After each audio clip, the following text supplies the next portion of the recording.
Hey guys, how's it going? Welcome to Don't Argue podcast. Hope you guys have been well during the week. I've got a special guest for me here today, Wobblin Jaw Sports Channel. How have you been, brother? What's been happening? Howdy, Don't Argue podcast, and hello to you, the viewer and/or listener. Thank you very much for having me on. I enjoyed the AFL last time we spoke to each other, so let's get it on again, bro.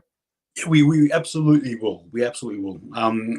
Just a bit of a quick recap as well. The last round, I suppose, had a few ups and downs, and in saying that though, obviously it's round 4. One more week before gather round in Adelaide, which it's sort of funny. Coincidentally, I'm actually going to go to our game against the Crows on Saturday. I'll be there live, and then I'm going to haul myself back to Port Augusta, which is about a 3 and a bit hour drive, and then on Friday I'm going to haul myself back to Adelaide again and watch our game against the Suns. So I'm actually looking forward to that. We're going to be playing, so it is going to be a pretty full on the next couple of weeks for me. But in saying that, yes, we will get straight into things here. So in saying that, hello, and I hope you're all well, and we'll commence. So we're going to have a bit of a recap on the Freo game. So Sunday, Fremantle had a game against the Eagles in what I thought was a do-or-die situation. I really was panicking. I know it's only early, but at the same time, considering the season we dished out last year, I really felt that if Fremantle didn't beat the Eagles at home with our backs against the wall in a pressure game situation, I really thought strike our name off the top 8 list. I really did. Is it a big call? Possibly. But at the same time as well, like I said, context added there. It was just a game we had to win. Fremantle thankfully won that game, 108 points to 67, obviously getting 16 goals, 12 behinds. And you can see that the West Coast Eagles got 9 goals, 9 behinds and 9 goals, 13 behinds. I absolutely hate West Coast Eagles with a passion. I absolutely hate them. Anyway, I'll stop that. But the win itself, how can I summarize the game? It was a very good game until it reached the third quarter. The third quarter, the third quarter, basically, West Coast Eagles were basically on par to actually take over us in the fourth. Basically, that's how bad it was for us. We were doing okay, and then third quarter came, and then the old issues that I suppose we've been struggling with in round 1 and round 2 came to fruition, and there I was left frustrated. Thankfully, though, after Eagles kicked the goal as well, just quietly, in the fourth quarter, to actually, I think when they kicked their goal in the fourth quarter, we were then up by only 2 points. I was frustrated. I thought, no way, we're going to, and obviously, thankfully, Freo managed to go forward and win the game in the end there by 41 points, which was good. A lot of fans were complaining, but Wobblin Jaw, can you just give me your thoughts just quickly? In a situation like this, right, do you look too much in the bad stuff, or do you think stuff it, a win's a win, let's build on this? What are your thoughts on that? Oh, I think you do have to look at any negatives that come out of a victory like this, considering how high of a ceiling we all thought Fremantle had in 2023, bro. Looking at some of the stats, bro, at the end of the game, I'm looking at here, we've got West Coast Eagles that by the end of the game did defeat Fremantle as far as contested possessions go, uncontested possessions, and turnovers were exactly the same. So while Fremantle put on the afterburners in that fourth quarter, it's not a performance that was perfect or even great, to be honest with you. And as you said, this was absolutely must win. And look, the West Coast Eagles must have walked under a ladder or broke a mirror as well, because through that game, obviously the injuries just stacked up and stacked up. So while the final scoreline was 41 points, I don't think, for me personally anyway, it doesn't feel like a 41 points victory. And I think last year the Fremantle Dockers probably would have won this particular contest the way it went by at least 60 points last year as well. So, it's great that we got the win. Like, fantastic stuff. There is a lot to improve on, though. But yeah, it's great that we got the win, but it doesn't feel like the 40-plus points victory that we got in the end. I hope that makes sense, bro. No, I hear you. I suppose in saying that, not necessarily rebuttal as much as just more so along the lines of, I hope that this is a platform we can now use to launch off it. Yeah, you're right. It wasn't the prettiest victory, but in saying that, I hope we can sort of look at the areas and I suppose go from there. Did you by any chance get a chance to see Michael Frederick's back foot by any chance? Yeah, of course it did, bro. That was so sensational. I absolutely loved it. I thought that was so good. A lot of people in the media weren't too fond of it. I thought great. Although Michael Frederick came out and said he probably won't do that again. So that's probably a one and done deal there. But in saying that, yeah, just to summarize the game, it's a win. Granted, not a pretty win, but we'll take it. And we just got to move on. But I'm just glad that we beat West Coast Eagles. That's all that matters to me. Yes, sir. That's it. All right. So now we turn our attention to Adelaide. Adelaide Crows, they came off I'm not sure if you watched the game or not, but they had a very good win over arch rivals Port Adelaide. And I watched the game and I enjoy South Australian showdowns. I think they're the best in my opinion. Yeah, in my opinion, they're the best. It was a very it was a very good game there for the Crows. They, in the fourth quarter, come out strong. They started swinging and obviously won that game there over Port Adelaide, 86 points to 117. Adelaide were 13-8 and the Crows were 18-9. Did you watch the game by any chance, or do you have any stats there to talk about, Wobblin Jaw? No, I didn't watch the game just because I got other things going on. But what an unbelievable comeback, though, by the Adelaide Crows. Fair income, just quickly. Imagine being a Port Power fan. Bloody hell. But the Adelaide Crows, to their credit, all season long so far, bro, they've been very plucky. They've been very, very tough, bro. And for them to do what they did against Port Adelaide, who have been rather decent, albeit that Magpies performance was a little bit here or there, wasn't it? No, this is a fantastic win for the Adelaide Crows, bro. It really is. And in some stats, bro, while the Fremantle Dockers may have won certain stats here and there, the exact same stats for the Adelaide Crows, they're even better. And it's a testament to how hard they worked for each other this past weekend. This is going to be a very, very difficult matchup, and I cannot wait to see how it goes down, to be honest with you. Yeah, I agree. And we've got, I think, Captain LF, and I think it's probably for you, Wobblin Jaw. Aren't you the guy from NRL? Yes, sir. Yes, sir. Yes, sir. That's look, just quickly as well. Both Wobblin Jaw and myself are keen enthusiasts of both codes, NRL as well as AFL. Now, just to get back to the Crows game, look, I know what you mean. I'm not going to lie to you. I've been to Freo's last couple of games live, right? Yep. This game here, however, I feel very nervous. I don't feel the same. I feel like this is like the Fremantle of 2019 or 2018 coming into this game. And for those of you who watched Freo during those years, they weren't good years in particular. They were not good. I don't know. Do you have any breakdown of this game? Do you have any thoughts on this game? No, all right. So the news is, right, so last time that these two sides met, it was in round one last year, and Mr. Don't Argue was in attendance for that victory where Fremantle did defeat the Crows by that 1 point, an absolute thriller of a contest. But the Crows, though, they haven't defeated Fremantle since 2019, and that was in Adelaide. So the Dockers are on a 4-game winning streak possibly, against the Adelaide Crows. As so far as injury news goes, as far as team lists, and again, must stress and reiterate that team lists have not been announced for any club so far whilst we're talking about this weekend's tips. Darcy Fogarty for the Adelaide Crows is going to be out. Unfortunately yes, sir. Unfortunately for the Fremantle Dockers, Heath Chapman is going to be out for a month. I think it's a hamstring. Apologies if it's not.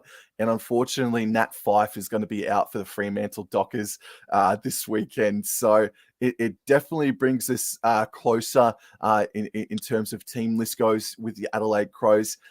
This is not going to be a fun game, bro. Like, this is going to be stressful to the max. I do think, however, I think where we can get them, though, is in our defence, though. I think defensively we are a better unit than the Adelaide Crows, but we need to start taking more marks. We need to be a lot better and not drop as many marks, because the Adelaide Crows got our guts for garters as far as marks goes. They were very good in marks. And for contested possessions and uncontested possessions, Adelaide were better. Even though Fremantle won by 41 points, Adelaide were better, and they had to come from behind against the Port Adelaide Power last weekend. So this is going to be a very, very tough game. So the Fremantle Dockers, bro, they need to come in defensively mindseted, and they need to be up for it, because every single game we've seen Adelaide Crows play this year, they've been in the game, they've been plucky, they've been tough, and they've been full of energy, bro. So, look, of course, I'm going to back the Fremantle Dockers in, bro, 100%. But they need to be pretty steely in defence this weekend against Adelaide. I totally agree with you there, Wobblin Jaw. I must also add as well, Fremantle obviously have some key players too, the likes of Luke Jackson, right? The likes of obviously Sarong, your Brayshaws, the regulars, right? The regular players.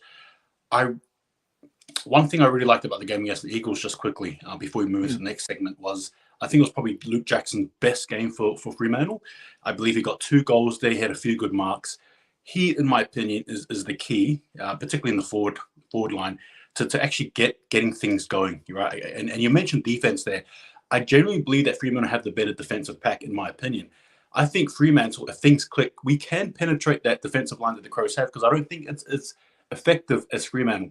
However, I will say, though, and I think you've sort of touched on it, the midfield battle. That's where I'm concerned, because the Crows absolutely machined Port Adelaide in the last quarter, and you're right, they were just absolutely just too dominant.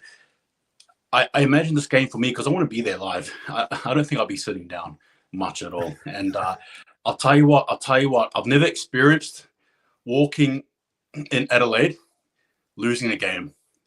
I never have. I've always walked out as, feeling good. And I don't want to start this time. So I'm hoping the boys can really pack it in. You've said that Fremantle win. I'm with you. I really think we do.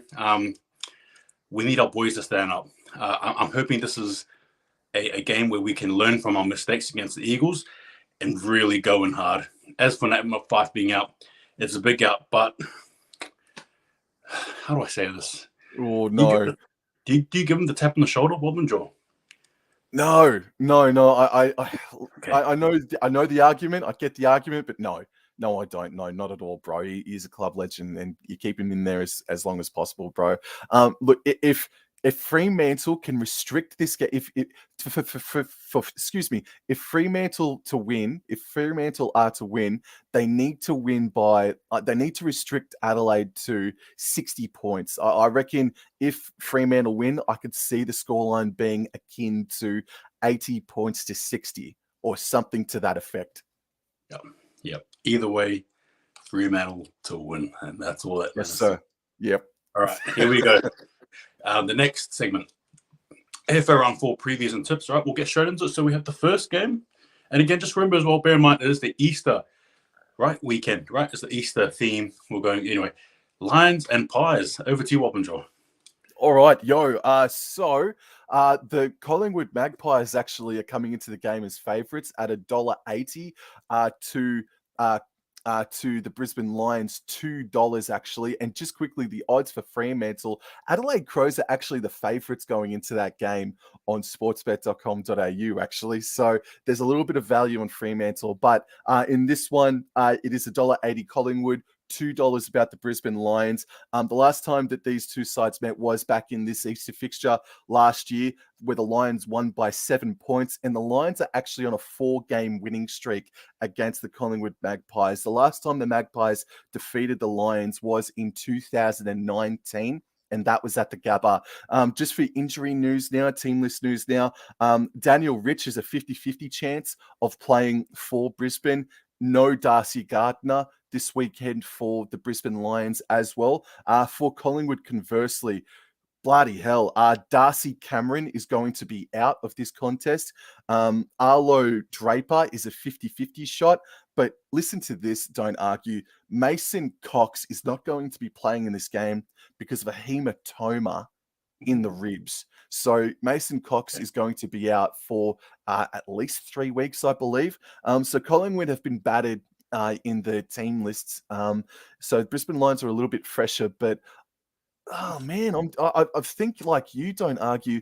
I'm a bit disappointed in Brisbane Lions so far this season, man.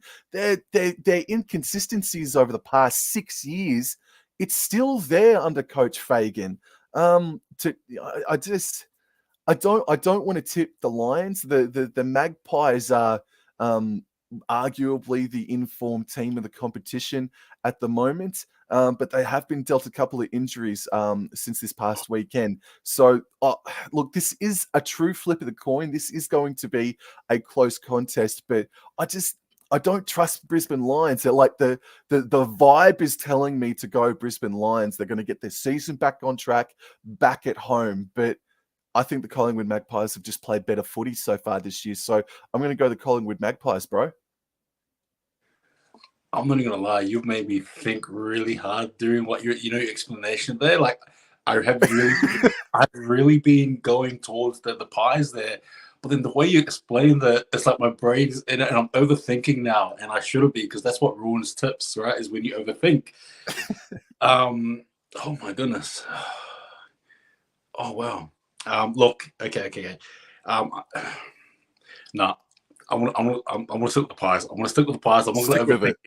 I'm gonna stick with the pies. So yeah, pies for me. All right, next time we got the Roos against the Blues. What are your thoughts on this one here, Wobblin Jaw? Oh, nicely put, bro. Obviously Carlton are coming in as the favourites. North Melbourne are the outsiders. North Melbourne and Carlton have shared the wins over the past 2 years. So North Melbourne beat them in 2021, Blues in 2022. And for injury news for Carlton, Matt Owies is hamstrung, so he's going to be missing out.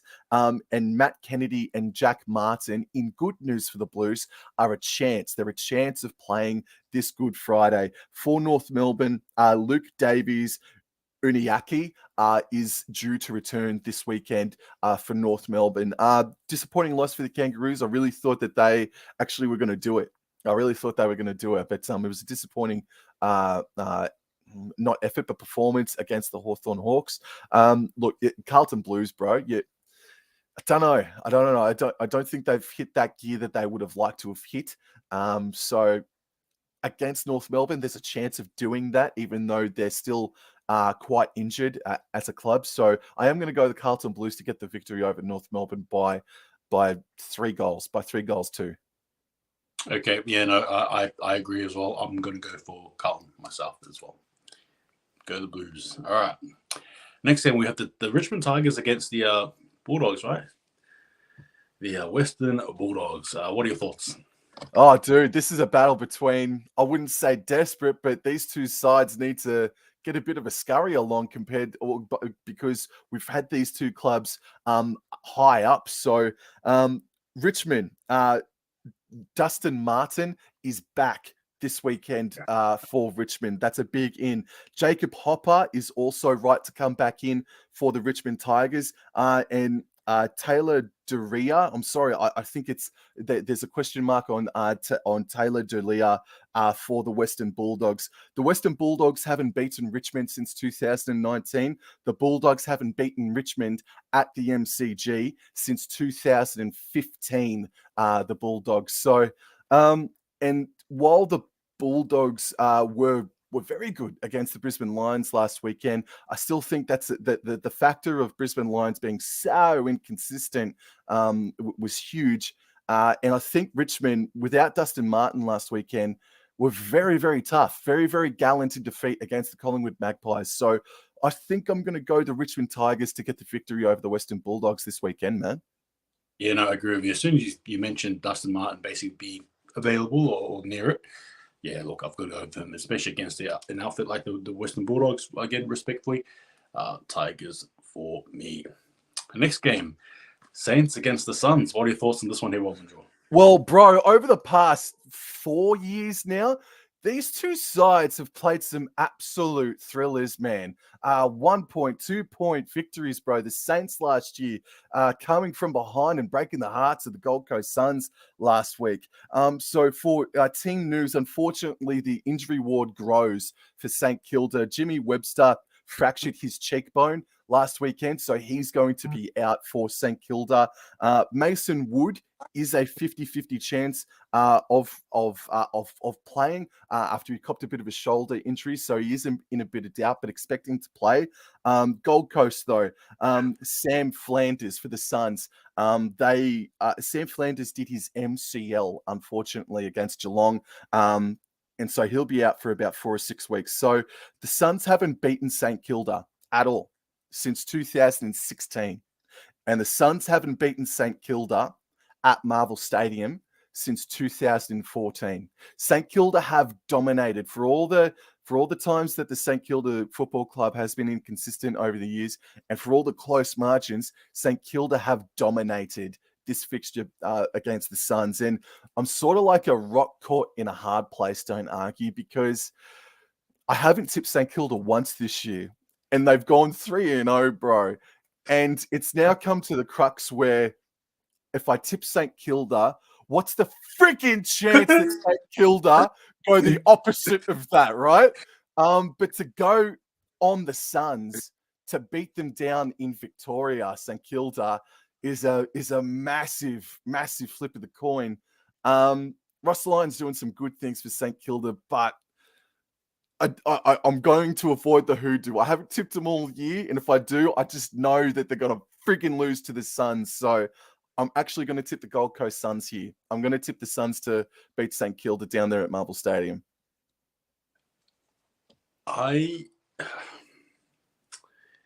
Yeah, look, I think the Suns will definitely be taking a lot of momentum against that win over the Cats, right? Yeah.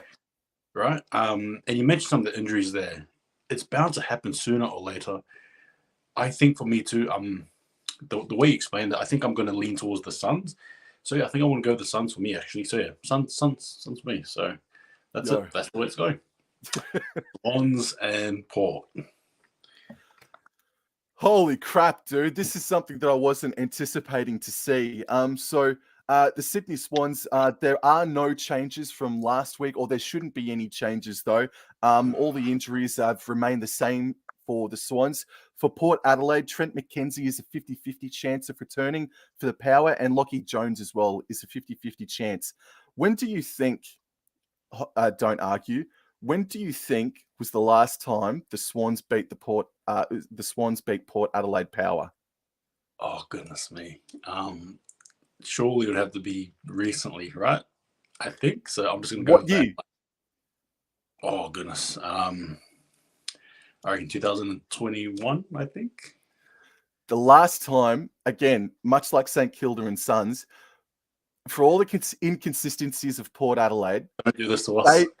They are the hoodoo team on the Swans at the moment. The Swans have not defeated Port Adelaide since 2016. And that was at the SCG, bro. Port Adelaide are the bogey side of the Sydney Swans, and they have, Port Adelaide, travelled to the SCG twice since 2016, and they've gotten the victory. So the Port Adelaide Power, bro, this is a tough game. This is a tough game, bro, to try and decipher because Swans' injury list is a little bit bigger.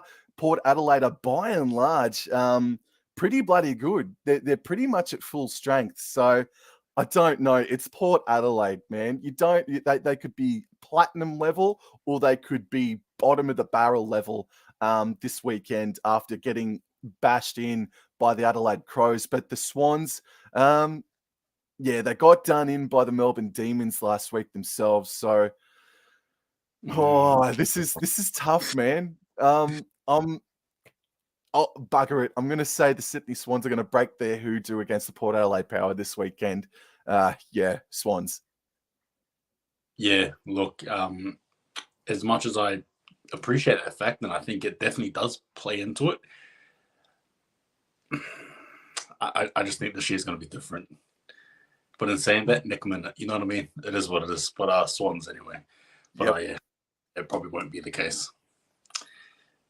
Next game we have is the Bombers against the Giants. All right, yo. So Essendon, Gilfie, Hobbs, and Anthony McDonald-Tipungwuti, they're all a shot of playing this weekend, or they are going to be in. For the GWS Giants, they got dealt a humongous blow. Their first round draft pick in Darcy Jones is a bad weekend for anyone with the name Darcy in him. Darcy Jones, first round pick, he did his ACL. Yes, yeah. So poor young man. He's out for the entire season. So best of luck to him in his recovery. But in a plus for the GWS Giants, O'Halloran and Phil Davis, they are a shot. They are a shot of coming back for the Giants this weekend. They're about 60-40 at this rate. Essendon have not beaten Giants since 2019, but the Giants actually haven't beaten Essendon at Marvel Stadium since 2016. Essendon, I think they showed a bit more of their true colours. I think they hit a nice piece of momentum to start the year, and against you would think a depleted St Kilda outfit, that got done in by that club. GWS Giants, they were plucky against the Carlton Blues. If they do get Phil Davis and O'Halloran back, that is a massive inclusion. And for the Giants to do what they did against the Blues, completely battered and bruised and decimated, and to get within striking distance of Carlton is a massive credit to them, bro. I really want to tip the Giants here, don't argue. What are you leaning towards to? Look, I think for me, I want to lean towards the Bombers. I think I'm leaning towards the Bombers. Granted, though, I will not take anything away from the Giants, and albeit controversial fashion as well, that loss against the Blues, you could argue. Yeah, of course. Bombers, yeah, I'm going to go with the Bombers here. Surely they rebound. That's just my thoughts. Yeah. This is tough, man. I'm going to go, bugger it. I'll put him on the line. I'll go the GWS Giants. All right. Eagles and D's. Well, West Coast Eagles walked under a ladder last weekend, and so they're absolutely decimated on the injury front. However, Yo is set to return for the West Coast Eagles, so that's a great inclusion for them. Ben Brown is under an injury cloud, but he should be right to play this weekend. Melbourne Demons to win this one by at least 5 goals. Yeah, I agree. Next, moving along. Last game on the Easter Monday, Cats against Hawks. Dude, one of the best Australian sporting rivalries, in my opinion, since 2008 in particular. I know there's history that dates back to the 80s between these two, but just because this is the first year that I've spoken about AFL, Cats and Hawks, bro, no matter what you think of them, and I don't think highly of either club, to be honest with you, this rivalry is undeniable, bro. It is a rivalry, and is one of the best Australian sporting rivalries at the moment, if not ever. It's awesome every time they play. For Geelong, De Koning is going to be out, but Mitch Duncan should return for Geelong this weekend. That's a good inclusion for Geelong. And for the Hawthorn Hawks, Chad Wingard should be in this week, man. He should come in and play for him. And unfortunate news, it's a weird one for injuries this weekend, don't argue, because Jai Sarong for Hawthorn, he's going to be out for 2 months now because over the weekend, it's been diagnosed with, I'm going to give this a crack here. He's been diagnosed with pericarditis, which is a heart issue, a condition. So he's got something wrong with his heart, the poor bugger. So all the best to Jai Sarong in his recovery. He's going to be out for 2 months. Look, it's now or never for Geelong, bro. They've got to win. They've surely got to get this dub this Easter Monday. And look, while I hope it's a thriller, like it always or usually is between Cats and Hawks, they've got to blitz him. They've really got to blitz him this weekend. So I'll go the Cats by by at least 5 goals too. I will say, I actually cannot believe that into the fourth round here, the Geelong Cats are the only team that haven't won a game. It's unbelievable. That is really unbelievable. When you consider that they're the current Premiership winners, champions, I actually can't fathom that. What you're seeing is basically the 17th team versus the 18th team. That is insane. Like, that is insane. The question is, do the Hawks really stand a chance? In my opinion, no. I think Cats surely. If Cats lose this game, Wobblin Jaw, do you cross them out the 8? No, because I'm not that lucky. No, no, I wouldn't cross them out of the 8 if they lose this game, bro. And even if they do lose this game, I think Geelong will eventually hit that power pad along their road to finals, bro, and then just go on a 4-5 game winning streak. If there is a club out there in the AFL that can go on a long winning streak, bro, it's going to be Geelong, mate. I'm not that lucky. Personally, I've never said this out loud, but Geelong Cats, man. If you hate West Coast Eagles yourself, don't argue. Geelong Cats for me, bro. Oh, man. Put him in the fire. But no, I am going to go Geelong Cats to get this one by at least 5 goals too. Yeah, no, agreed. And so I've got 2 more questions for you, Wobblin Jaw, and I suppose I'll follow suit as well. Out of the games you mentioned there, which game is your game to watch for the fans? Yeah, man. Look, I do think Adelaide versus Fremantle is going to be a good, tough game, man. It's going to reveal a lot about both their clubs. Brisbane and Collingwood should. I think it is the match of the round. Just quietly, I do think Brisbane versus Collingwood is the match of the round. So the Easter Thursday clash, and then you've got Adelaide Fremantle. And then just a cheeky shout out to St Kilda versus Suns. That could be a thriller if the Suns do what's the word for it? They capitalize on their momentum that they got after beating the Cats last weekend. Yeah, no, I agree, and yeah, it should be a pretty good game, in my opinion. I reckon the game to watch. I mean, obviously for me, I want to be there live, so I will say Fremantle. Against Adelaide against Fremantle, but I'm not going to go there. I reckon Swans and Port, because of that interesting stat you brought up, like, you just never know what's going to happen. I really think this is going to be a game like that. So, yeah, that's mine. Last question. Guarantee tip. In other words, which team do you guarantee victory to? I absolutely guarantee victory. Cats over the Hawks. Okay. Yep, Cats over the Hawks. Mine is. Oh, I was gonna say our team, but I thought, no, I'm not gonna jinx it. Dude, don't you dare! Don't curse us, bro. Don't jinx it, bro. Don't you dare. So I'm gonna say Tigers to absolutely beat the Bulldogs. So yeah, Tigers to beat the Bulldogs there. That's now, I got a quick question for you too, mate. Do we expect a vlog out of you, good sir? Yes, absolutely, Wobblin Jaw. So again, please stay tuned to that. Stay tuned for that. I'll be posting my thoughts and all that stuff as well. And yeah, so definitely be on the lookout for it for sure. In saying it though as well, that just sort of concludes our video, the episode for today. Any last words, Wobblin Jaw? Where to find you?